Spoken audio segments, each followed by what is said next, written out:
কুতুকিপুর জ্বালা উঠলে আমি যে লিখি এটা জানে না, টু থেকে আমার লেখার অভ্যাস। ক্লাস টুতে জন করি, কারণ আমার বড় আব্বারা পড়তো কি কেসাসুল আম্বিয়া কেসাসুল আউলিয়া, বড় বড় পুঁথি, এদের বারদানি দুইটো। তারপর স্যার কাঁদছে, তারপর আর অন্যের পর রাখে না এইরকম। তো আমি তো বাচ্চা মানুষ, 1 2 পড়ি, তখন তো নবীদের কাহিনী অলিদের কাহিনী আমি জানি শুনি। আমি যখন 3 4 পড়ি, উপর বাদ খেলার বাদ গেলে মানুষ বইয়ে থাকছে আমার কথা শোনার জন্য। আমি কথা ডিভাইলাম কই, আমি চলছি তো মুরব্বীদের সাথে, আমি তো খেলাধুলা জীবনে দেখছি, ওটা করতেও গেছি না। কাজ্জামি ফাজ্জামি এটা তো নাই আমার, সামাজিক দাওয়াত খাওয়া তো জানো তো আমি নাই আদৌ না। ওই একজনটা বাড়াইলাম আর বলি, আর তারা বুঝে না উনি খাবে না। এই সমাজে জন্ম আমার, এই সমাজে হচ্ছে জীবন পাত জমা, সমাজবাসী দুনিয়ামুখী, তাদের সাথে নাই আতাত। আমার দোয়া আছে তাদের জন্য পরিবর্তনের, সব কিছু তাদের সাথে আতাত নাই, আত্মার সম্পর্ক নাই। কেন? তারা দুনিয়ামুখী।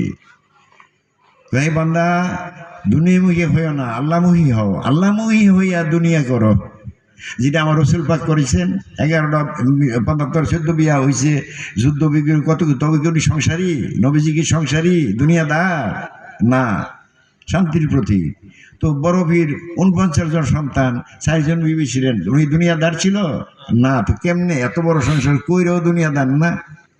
তো তোমার বাবা কি লিখছে, বাইম গুতুম থাকে কাদার ভিতরে, তার গায়ে কাদা নাহি বরে, ফকির সাধু এমনি করে সংসার ক্ষেত্রে দিচ্ছে মই। তো দেখছেন কেমন কথা বলছে, যে সংসার ক্ষেত্রে দিচ্ছে মই। তো আমরা যারা ধরছি, ওই মরার দিকে একটু দৃষ্টি করো, যে মরতে হবে আমাদের। মরার কথা 4 প্রকার বলা হয়েছে। তো এই মরার কোন মরার আমি মরছি দেখ চিন্তা করে একটু বিবেচনা করবো। খালি মরে দিছি আমি এত বছর, 42 বছর, কী লাভ হইল? যখন আমি প্রশ্ন করি, গুরুর বাড়ি পাঠশালা, তো পাঠশালায় স্কুল না, ও স্কুল না, গুরুর বাড়ি স্কুল। কি স্কুল? আত্মার স্কুল। তো এখন আত্মার স্কুল, এই স্কুলে কয়টা ক্লাস? যেমন এই বেদনাশী প্রাইমারি স্কুল যদি প্রাথমিক বিদ্যালয় বলা হয়, তো তাই কয়টা ক্লাস? 5টা ক্লাস। প্রাইমারি স্কুলে কয়টা ক্লাস? হাই স্কুলে 5টা, কলেজে 2টা, মাস্টার ডিগ্রিতে 2টা। তো এখন আমরা এই গুরুর পাঠশালায় কয়টা ক্লাস জিজ্ঞাসা করি নাই, উত্তর পাবো না। আমি বুঝি তো তুমি কোন ক্লাসে পড়ো, প্রশ্ন আসে না তোমার জন্য? তুমি 20 বছর মরে দিয়েছো, তো কোন ক্লাসে পড়ো তুমি? প্রশ্ন আসেনি কথাটা না, জিজ্ঞাসা করো না, একজনের উত্তর পাবো না আমি। তোমরা কোন শ্রেণীতে পড়ো? আমার লেখা আছে তো এইগুলি বইয়ে। তোমার মানে কাছের যে বলছে বাবা ওয়ান্ডারফুল কথাবার্তা দিয়ে করে রাখছে এইগুলি সব। যাই হোক, আমি ওদিকে যাচ্ছি না। তোমরা যারা আব্বা আম্মা আছে শ্রদ্ধা ভাজন হও। কারণ আমার রসুল পাক, আমি যেটা কই আইছি আমি এটা কইতেছি, আমি কোরআনে তো বলছি, হাদিসে বলছে। ওই আরিফ মাওলানা ওয়াজ করতেছে, কোরআন হাদিসে কইছে মা বাবার এই করো। তো দাঁড়াইকে জানো তার বাড়িতে বাপ মারে করছে কিনা, করে কিনা দেখো যে কোরআন হাদিসে কইছে, বুহারিতে কইছে, মুখ কানে কইছে, মুখ কানে কইছে, তাই সে কইলো। আমি কিন্তু এই কথা কই না, আমি যেটা করছি করি এইটার কথাই আমি কই।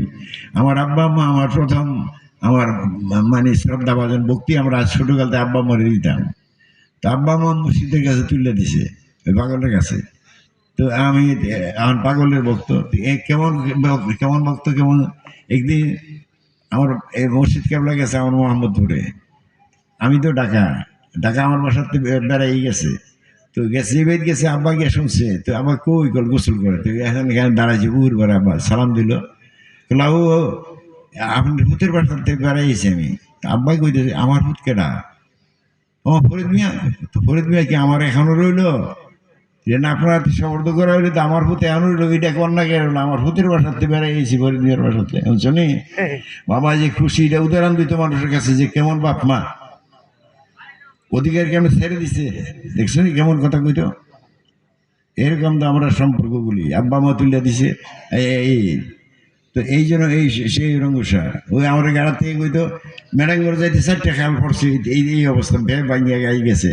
এনতে উঠবা ধনশিকার নাম্বার গাড়ি দেয়, আর হ্যাঁ হাসাহাসি করছে। ওই যে দরবারটা হয়েছে এর থেকে ইয়ালি 3টা ডাক দিত।